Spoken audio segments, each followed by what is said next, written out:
रामकृष्ण हरी. सर्वात जास्त इन्फेक्शन स्त्रियांना का होतं,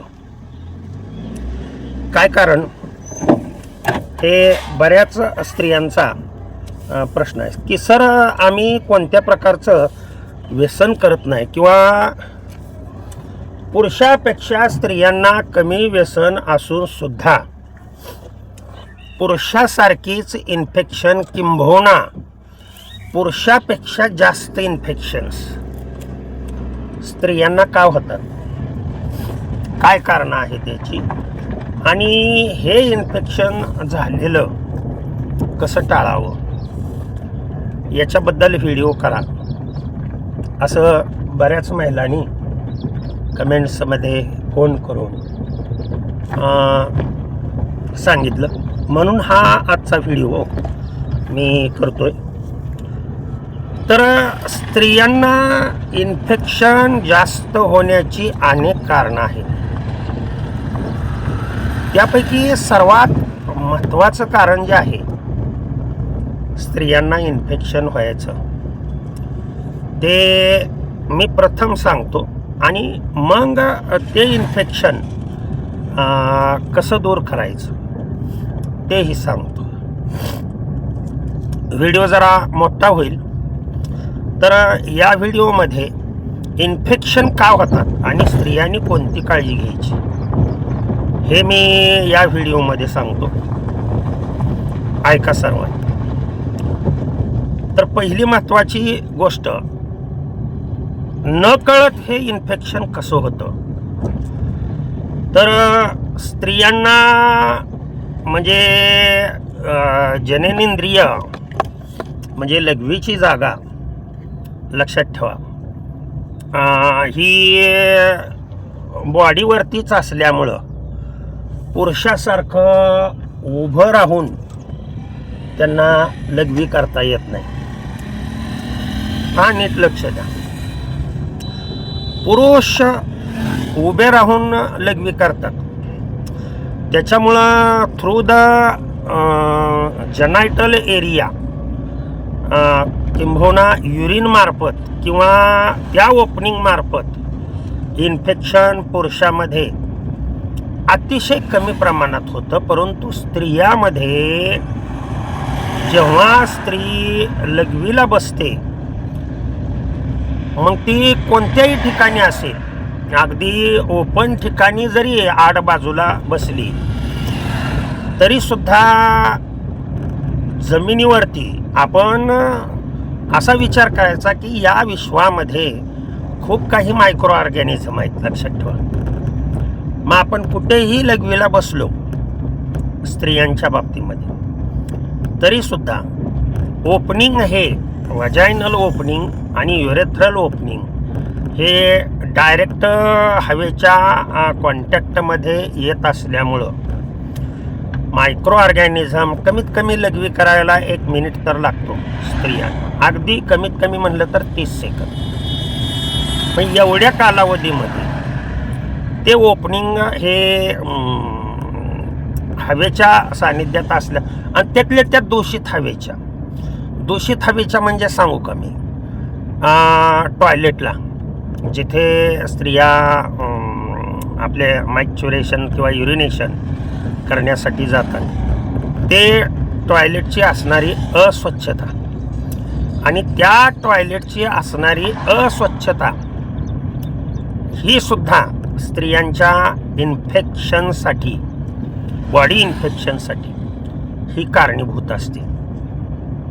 मग तुम्ही म्हणाल की सर मग अशा टॉयलेटमध्ये जावं का न जावं.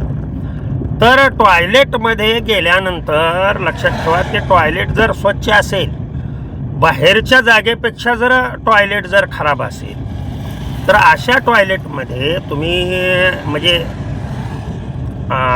युरिनेशनला जाणं कितपत योग्य आहे. त्याच्यामुळं माझं स्पष्ट मत आहे, लक्षात ठेवा, की स्त्रियांनी योग्य ठिकाणी टॉयलेटला किंवा बाथरूमला योग्य ठिकाणी जावं. गेला तरी सुद्धा तुम्ही हे अवॉइड करू शकत नाही. इन्फेक्शन हे होतंच, लक्षात ठेवा, थोडं ना थोडं का होईना, परंतु इन्फेक्शन हे होतंच. परंतु अस्वच्छ टॉयलेटमध्ये जर तुम्ही जात असाल तर इन्फेक्शन प्रमाण जादा होतं. हे पहिलं कारण, सर्वात मोठं कारण आहे. त्यानंतर दुसरं कारण म्हणजे तुम्हाला त्याच्याशीच रिलेटेड सांगतो. ज्या वेळेला तुम्ही संडासमध्ये संडास करण्यासाठी जाता त्यावेळेला आपला जो स्टूल आहे तो स्टूल जेव्हा त्या संडासमधील पाण्यामध्ये पडतो तेव्हा ते पाणी, त्या पाण्याचे थेंब वरती युरेथ्रल ओपनिंग किंवा व्हाजायनल ओपनिंग किंवा त्या भागामध्ये, अवघड जागेच्या भागामध्ये, ते त्या पाण्यातले खालचे टॉयलेटच्या पाण्यामधले थेंब स्टूल खाली पडलं की ते थेंब वरती त्या जेनायटल पार्टवरती उडतात. आणि सवय स्त्रियांना काय असते की पाणी शेवटी सोडायचं, पण तसं करायचं नाही. प्रिकॉशन तुम्ही काय घ्यायचं लक्षात ठेवा, ज्या वेळेला तुम्ही टॉयलेटला बसताय, स्टूल जेव्हा पाण्यामध्ये पडणार आहे असं जेव्हा वाटतंय तेव्हाच तुम्ही लक्षात ठेवा नळ सोडणं आवश्यक आहे. की जो नळ जरी पाणी खालचं टॉयलेटमधलं जरी उडून वरती आलं तर वरून पाणी, स्वच्छ पाणी त्याच्यावरती पडल्यामुळं जे जादा इन्फेक्शन व्हायचं आहे किंवा ते जे पाणी आहे दूषित पाणी, हे या पाण्यामुळं सहजासहजी ते धुवून जाऊ शकतं. अतिशय काही गोष्टी अशा आहेत की त्या नकळत घडून येतात आणि त्या आपल्या लक्षात येत नाहीत. मग मी त्याच गोष्टी सांगतोय की ज्या तुमच्या लक्षात येत नाहीत तुम्ही त्या करणं आवश्यक आहे. मग हा दुसरा पार्ट झाला. तर स्टूल वेगात खालच्या टॉयलेटच्या पाण्यामध्ये वेगात न पडू देता किंवा पडलं तर त्यावेळेला पाणी सोडलेलं असावं की जेणेकरून ते दूषित पाणी जे आहे ते दूषित पाणी आपल्या जेनायटल पार्टवरती पडू नये. हा दुसरा पार्ट सांगितला. त्यानंतर स्टूल धुताना लक्षात ठेवा आपण स्वच्छता न बाळगल्यामुळं, आपले हात स्वच्छ नसल्यामुळं किंवा हाताने कोण धुवत नसेल तरीसुद्धा कसं आहे, संडास धुण्यासाठी सुद्धा पाणी जे आहे, पिचकारी जी आहे ती लक्षात ठेवा पाठीमागून पुढे किंवा पुढून पाठीमागून कोणत्या दिशेने आहे ह्याच्यावरती फार अवलंबून असतं. मग ज्या वेळेला आपण स्टूल अशा पद्धतीनं धुतोय लक्षात ठेवा त्यावेळेला न कळत का होईना परंतु स्टूलवरली म्हणजे स्टूलमधलं इन्फेक्शन हे व्हाजायनल एरियाकडं न कळत का होईना परंतु जातं. त्याच्यामुळं लक्षात ठेवा जरी तुम्ही त्या ह्यानी संडास धुतली, पाण्याने धुतली, हात न लावता, तरीसुद्धा एक सर्वांना शेवटची अगदी हात जोडून माझी विनंती आहे की हात लावून डाव्या हाताने पुन्हा पाण्याने स्वच्छपणे तो पार्ट म्हणजे जेनायटल पार्ट किंवा आफ्टर टॉयलेट तो पार्ट स्वच्छ करणं आणि तसाच पुन्हा काय करतात त्या स्त्रिया, तो पार्ट तसाच ठेवतात, ओलसर तसाच ठेवतात लक्षात ठेवा. तर त्याचा तोटा असा होतो, तो पार्ट तसाच ओलसर ठेवल्यामुळं मायक्रो ऑर्गॅनिझम वाढण्यासाठी वातावरण निर्मिती होते आणि परिणाम असा होतो की सो मेनी स्पीडनी मायक्रो ऑर्गॅनिझम त्या भागामध्ये वाढले जातात आणि मग आपल्याला इन्फेक्शन होतं.